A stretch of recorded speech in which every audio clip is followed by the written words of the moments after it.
शहरों का हाल बेहाल है, चारों ओर बदहाली है। कहीं पर सीवरेज ओवरफ्लो है तो कहीं पर टूटी सड़कें, गड्ढों में चलते मोटरसाइकिल और कार बेहाल है।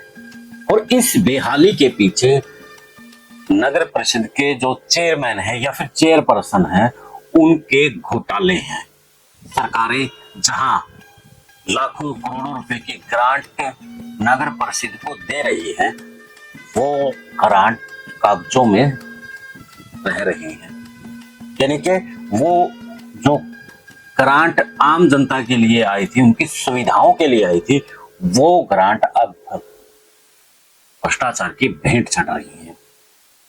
और जो नगर परिषद के चेयरमैन है, चेयरपर्सन है, वो चुनाव के वक्त 2-3 करोड़ रुपए उन्होंने लगाए थे और आज वो कोई जमीन खरीद रहा है, तो कोई स्कूल खोल रहा है, तो कोई कुछ कर रहा है। लेकिन 2-3 करोड़ के उन लोगों ने 20-30-50 करोड़ तो कहीं ना कहीं बना लिए होंगे।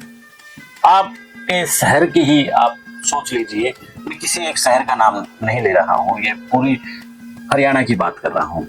आप किसी शहर को सोचिए, चाहे आप कुरुक्षेत्र के बारे में सोचिए, कैथल के बारे में सोचिए, टोहाना के बारे में सोचिए, नरवाना के बारे में सोचिए, रेवाड़ी के बारे में सोचिए, अम्बाला के बारे में सोचिए। क्या हाल है आपकी सड़कों का, और क्या हाल है आपकी गलियों का, और क्या हाल है आपके शहर का। आपके सामने एक पिक्चर सामने होगी कि कहीं पर टूटी सड़कें हैं तो कहीं पर पानी पीने को नहीं है, कहीं पर पानी जो गंदा है वो ओवरफ्लो हो रहा है। तो इसका सबसे बड़ा जो कारण है वो भ्रष्ट चेयरमैन और भ्रष्ट वहां के अधिकारी, और वहां पर जो एमएलए है या फिर एमपी है, आखिर वो खामोश क्यों बैठे हैं, ये भी सवाल खड़ा होता है। अब विपक्ष का जो विधायक है वो कहेगा कि मेरी तो चलती ही नहीं है। पिछले दिनों एक बीजेपी का विधायक था, अभी नाम तो मुझे याद नहीं है, जब उसकी कोई सुनवाई नहीं कर रहा था तो वो धरना पर बैठ गया। कम से कम उसने जनप्रतिनिधि होने का मतलब तो बताया कि मैं जनप्रतिनिधि हूं और मेरी जो विधानसभा में जो जनता है वो परेशान है और आप लोग सुन नहीं रहे हैं। और चाहे पक्ष का है विपक्ष का है, वो सत्ता का विधायक था बल्कि, और जो विपक्ष के विधायक हैं वो तो बहुत कुछ कर सकते हैं। कम से कम जनता के साथ खड़े होकर के जनता की आवाज तो बन सकते हैं, लेकिन नहीं बनेंगे। अब उनका भी कहीं ना कहीं उनके पास भी नजराना जा रहा होगा, तभी तो वो खामोश बैठे हैं, तभी तो वो मीडिया के अलावा अपने भी आज प्लेटफॉर्म है सोशल मीडिया, वहां पर वो बोल नहीं रहे हैं। तो साथियों, जिस तरीके से अब एक व्यवस्था बनाई जा रही है, आम जनता को परेशान किया जा रहा है, और जो पैसा पूरी जनता के लिए आता है वो पैसा मिल बांट करके कुछ लोग अपनी तिजोरियां भरते हैं, अपनी प्रॉपर्टी बढ़ाते हैं।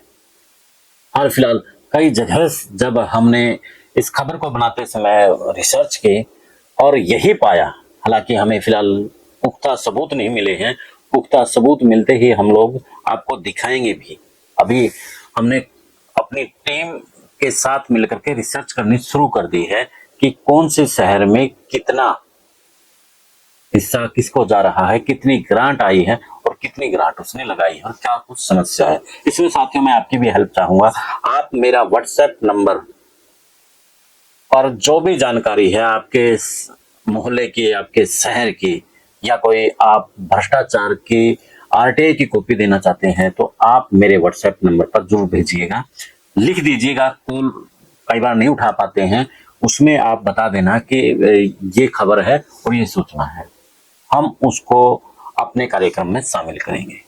और आप और हम मिल करके ये जो भ्रष्टाचारी है ना, इनको सबक सिखाएंगे, दिखाएंगे कि आप लोगों ने आम जनता की गाड़ी कमाई, जो टैक्स की गाड़ी कमाई है, वो लूट रहे हैं, लेकिन हम लूटने नहीं देंगे।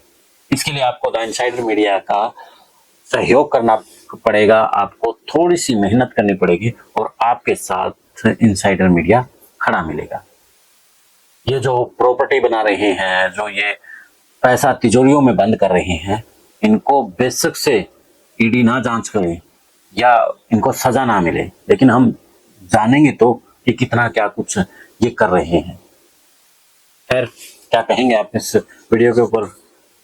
जरूर बताइएगा। चैनल को फॉलो शेयर और सब्सक्राइब भी कर लीजिए। दे इजाजत, फिर मिलते हैं एक नए मुद्दे के नए सॉल्यूशन के साथ। जय हिंद, जय भारत, जय हरियाणा।